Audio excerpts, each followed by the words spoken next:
আসসালামু আলাইকুম, welcome back to my channel Riyatas kitchen. আজ ভিন্ন স্বাদের আরো একটি সহজ এবং মজাদার রেসিপি নিয়ে চলে এসেছি। সামনেই আসছে কোরবানির ঈদ, তাই আজ কোরবানির ঈদের স্পেশাল বিফ চাপ তৈরি করে দেখাবো খুব সহজে এবং ঘরে থাকা মশলা দিয়ে। এই বিফ চাপটি খেতে দুর্দান্ত। চলুন দেখে নেওয়া যাক বিফ চাপ তৈরির পুরো প্রসেসটি। বিফ চাপ তৈরির জন্য এখানে কিছু গরুর মাংস পাতলা করে স্লাইস করে কেটে নিয়েছি। খুব ভালোভাবে পরিষ্কার করে ধুয়ে নিয়েছি মাংসগুলো। বিফ চাপের মাংস অবশ্যই হাড় ছাড়া নেওয়া লাগবে। আপনারা চাইলে আরো একটু বড় সাইজ করে নিতে পারেন মাংসটা। আমি আমার পছন্দ অনুযায়ী সাইজে কেটে নিয়েছি। মাংসগুলো পাটায় এভাবে শিল দিয়ে হালকা থেতো করে নিচ্ছি। আপনারা চাইলে মিট হ্যামার দিয়েও থেতো করে নিতে পারেন।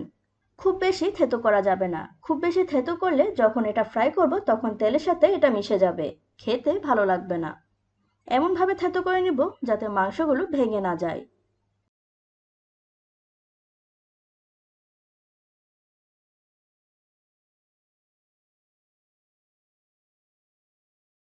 এপিট ওপিট হালকা থেতো করে নিচ্ছি।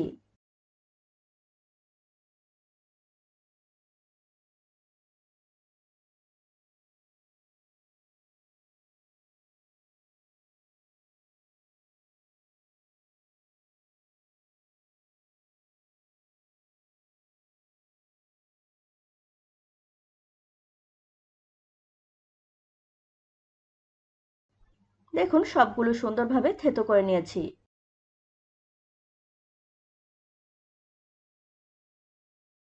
এই পর্যায়ে টিস্যু দিয়ে মাংসের গায়ের পানিটা অ্যাবজর্ব করে নিচ্ছি। মাংসের গায়ে কোনো পানি থাকা যাবে না, এতে করে বিফ চাপটা ভালো হবে না।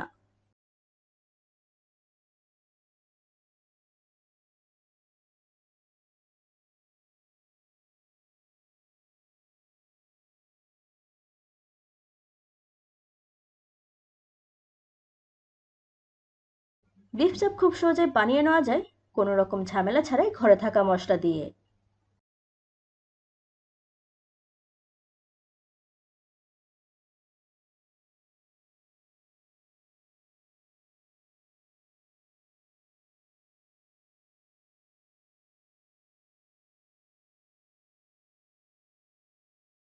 সবগুলো মাংসের পানি অ্যাবজর্ব করে নিয়েছি। কিছু মশলা নিয়েছি। আদার পরিমাণটা একটু বেশি লাগবে বিফ চাপে। রসুন পেঁয়াজ বাটা একই পরিমাণ নিয়েছি। বিফ চাপের জন্য একটা মশলা তৈরি করে নিয়েছি। এলাচ, দালচিনি, তেজপাতা, লবঙ্গ, স্টার এনিস, জয়ফল, জয়ত্রী সব ধরনের মশলাই আছে এখানে। গোলমরিচ, জিরা গুঁড়া। মশলাগুলো দিয়ে দিচ্ছি মাংসে। সবগুলো মশলাই পরিমাণ মতো ইউজ করেছি।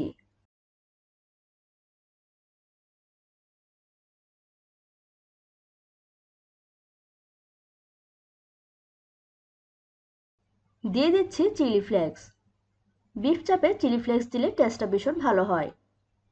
দিয়ে দিচ্ছি পেঁপে বাটা।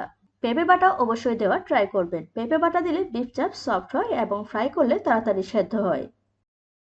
দিয়ে দিচ্ছি টক দই।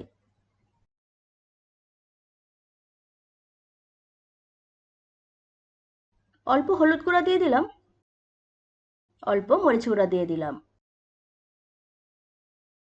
সয়া সস দিয়ে দিচ্ছি। সয়া সসটা বুঝে দেওয়া লাগবে যাতে করে লবণের পরিমাণটা বেশি হয়ে না যায়। দিয়ে দিচ্ছি লেবুর রস। টক দই যদি বেশি টক হয় সেক্ষেত্রে লেবুর রস কম দেওয়া লাগবে।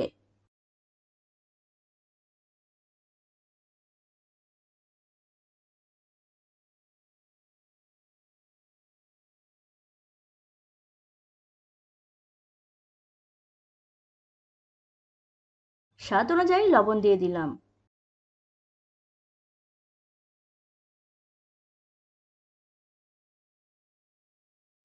মাংসের সাথে মশলাগুলো ভালোভাবে মিক্স করে নিচ্ছি।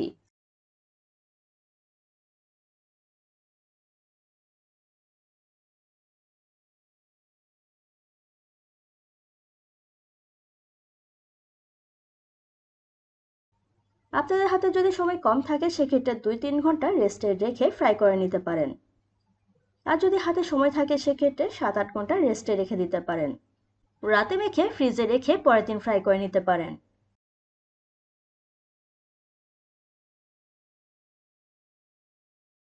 দিয়ে দিচ্ছি 2 চা চামচ কর্নফ্লাওয়ার। কর্নফ্লাওয়ার দিয়ে মাংসটা আবারও মাখিয়ে নিচ্ছি।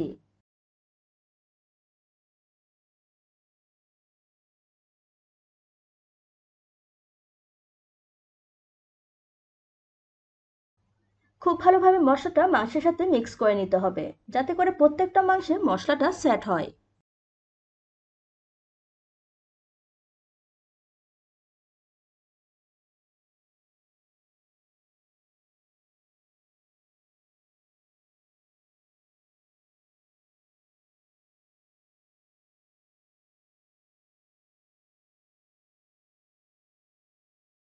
মেরিনেট করা হয়ে গেছে, আমি এটা 8 ঘন্টা রেস্টে রেখে দিব।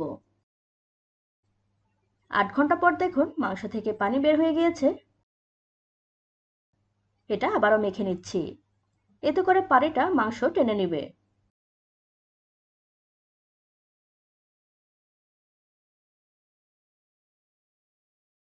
এই পর্যায়ে দিয়ে দিচ্ছি বেসন। বেসন দিয়ে আবারও ভালোভাবে মেখে নিচ্ছি।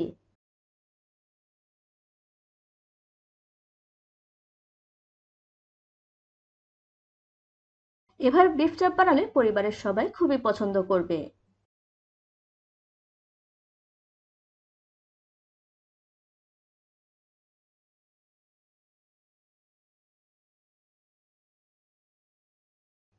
দেখুন প্রত্যেকটা মাংসের গায়ে মশলাটা ভালোভাবে সেট হয়েছে।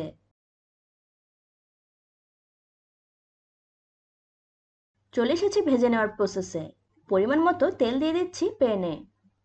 তেলটা ভালো মতো গরম করে নিতে হবে। তেলটা গরম হয়ে আসলে মাংসগুলো দিয়ে দিচ্ছি।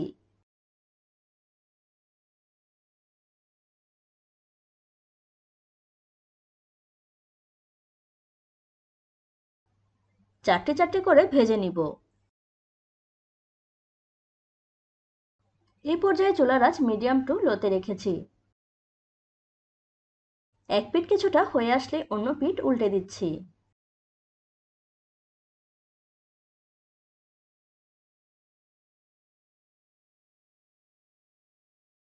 বিফ চাপ ভাজতে খুব বেশি সময় প্রয়োজন হয় না।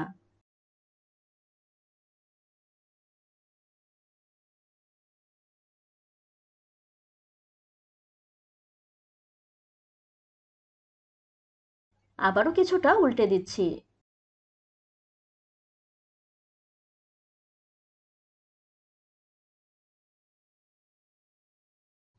কোনো স্পেশাল মশলা ছাড়াই মজাদার বিফ চাপ তৈরি করে নিয়েছি।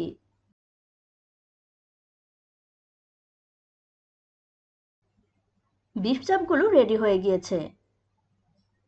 বিফ চাপগুলো নামিয়ে নিচ্ছি প্যান থেকে।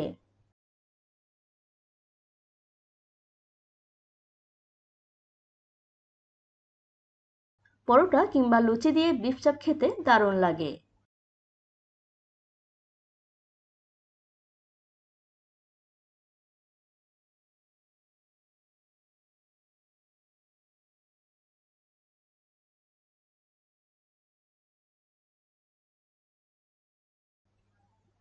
দেখুন উপরেরটা ক্রিস্পি, ভেতরটা সফট এবং জুসি হয়েছে। আশা করছি আমার আজকের বিফ চাপ রেসিপি আপনাদের ভালো লেগেছে। যদি ভালো লেগে থাকে তাহলে আমার চ্যানেলটি সাবস্ক্রাইব করে আমার পাশে থাকুন। পাশে থাকা বেল আইকনটি প্রেস করে রাখুন, যাতে করে নিত্য নতুন ভিডিও সবার আগে পৌঁছে যায় আপনার মোবাইলে। ফ্রেন্ডস এবং ফ্যামিলির সাথে শেয়ার করতে ভুলবেন না কিন্তু। Thanks for watching.